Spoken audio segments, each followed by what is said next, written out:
ओम श्री सद्गुरुदेव भगवान की जय। ध्यान मूलम गुरुर्मूर्ति, पूजा मूलम गुरुपदम, मंत्र मूलम गुरुर्वाक्यम, मोक्ष मूलम गुरु कृपा। ध्यान के विषय में पहले ध्यान नहीं है। आप योग दर्शन उठा के देखें, पहला है यम, दूसरा नियम, तीसरा आसन, प्राणायाम, प्रत्याहार, धारणा, ध्यान, समाधि। ये ध्यान 7वां स्टेज है। जब हम यम नियम आसन प्राणायाम प्रत्याहार से गुजरेंगे तभी हम ध्यान की स्थिति तक पहुंच पाएंगे। यम के 5 भेद हैं: अहिंसा, सत्य, अस्तेय, ब्रह्मचर्य, अपरिग्रह। ये 5 आते हैं यम में। यम माने जम जाना। अगर ध्यान तुम्हें भगवान का पाना है, भगवान का करना है, तो पहले पतंजलि कहते हैं, महर्षि पतंजलि, पहले जमो, इस बात को अपने हृदय में जमा लो कि हमें अहिंसा, अहिंसा का मतलब चींटी मारना, सांप बिच्छू मारना हिंसा नहीं है। यह तो मात्र शरीर परिवर्तन है। आत्मा कहाँ मरती है? जब आत्मा मरेगी तब न हिंसा होगा। अब भगवान के इस खोल की कमी नहीं है, तो इसलिए यह हिंसा नहीं है। यह तो जीव है, जीव आहार। गेहूँ हम खाते हैं तो क्या गेहूँ में जीव नहीं है? हम धान खाते, चना खाते, मटर खाते, सब में जीव है। तो हिंसा हो रही। फिर मत करो खेती, खेती करने से तमाम जीव जंतु मरते हैं। मत करो खेती तो तमाम हिंसा हो रही। सड़क पर गाड़ी चलती है, तमाम चींटी चाटा मरते हैं, तमाम नहीं। इसको हिंसा नहीं कहा गया, अहिंसा कहा गया कि अपने आत्मा को, जो सोई हुई आत्मा है, इस आत्मा को जगा लो। सद्गुरुदेव भगवान के शरणागत होकर जगा लो और इस आत्मा का उद्धार होता है। अर्थात फिर शरीर धारण न करना पड़े, यही है उद्धार की स्थिति। बार बार शरीर धारण करना पड़ रहा है तो दुख है, सुख तो मिलता है शरीर धारण करने के बाद, तो हम कभी दुख सुख से छूट नहीं पाते। इसलिए हमें नियम से चलना होगा। हमें MA करना है, हमें BA करना है, LLB करना है, हमें प्राइमरी पढ़ना पड़ेगा, तब हम मिडिल पढ़ेंगे, उसके बाद फिर हम इंटर BA करके तब हम BA LLB करेंगे। हमें क्रम से चलना ही पड़ेगा। ध्यान के लिए हमें यम, अहिंसा, यम के 5 भेद: अहिंसा, सत्य। अहिंसा जब हम जान गए कि इस आत्मा को परमात्मा से मिलाना शुद्ध अहिंसा है और न मिला पाया, अधोगति में आत्मा चली गई, कुकर सुकर अन्य योनियों में, तो हमने अपने आत्मा का हिंसा कर दिया। यही है हिंसा, अहिंसा का शुद्ध परिभाषा।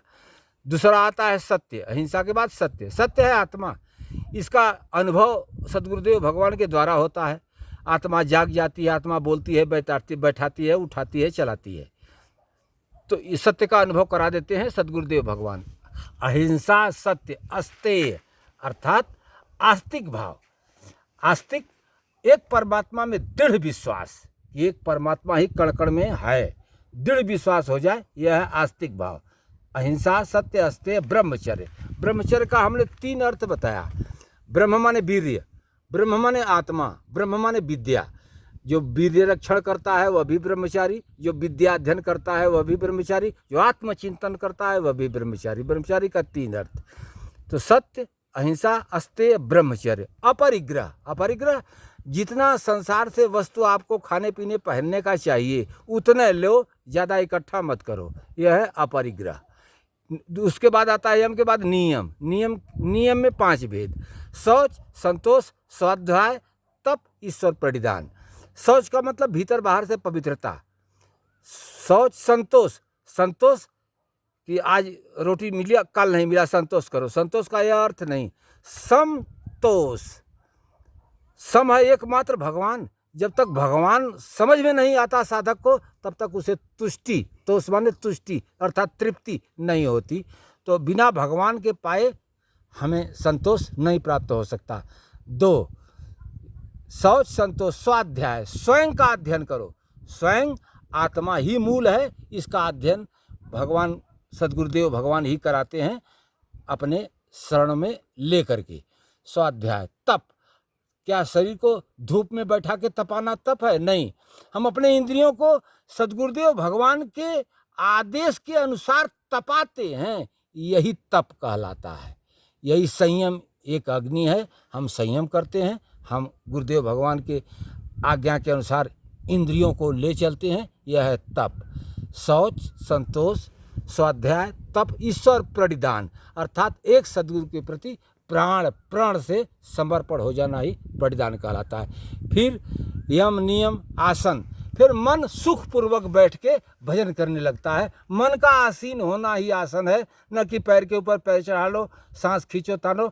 यह तो एक शारीरिक क्रिया है और मानसिक क्रिया के द्वारा भगवान प्राप्त किया जाता है। यह मनोयोग कहलाता है।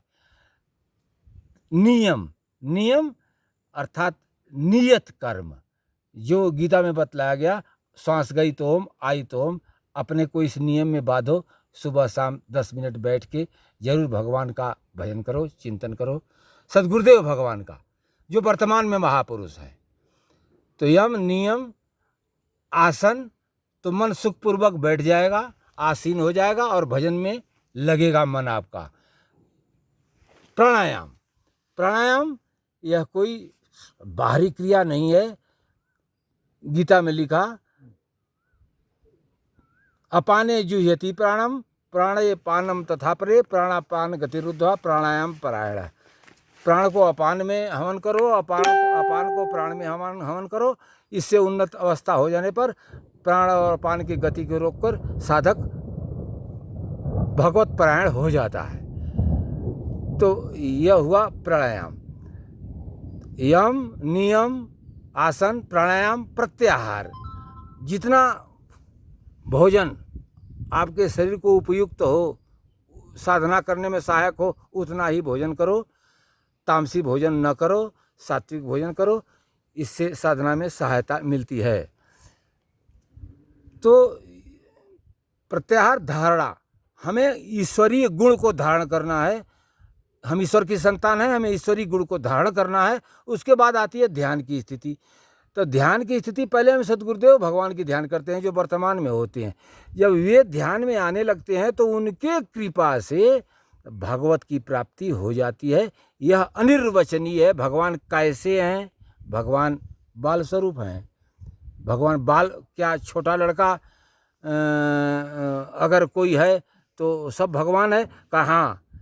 उस अगर 2 साल भर का लड़का है, उसमें काम, क्रोध, लोभ, मोह, छल, कपट कुछ नहीं है, वह भगवत स्वरूप है।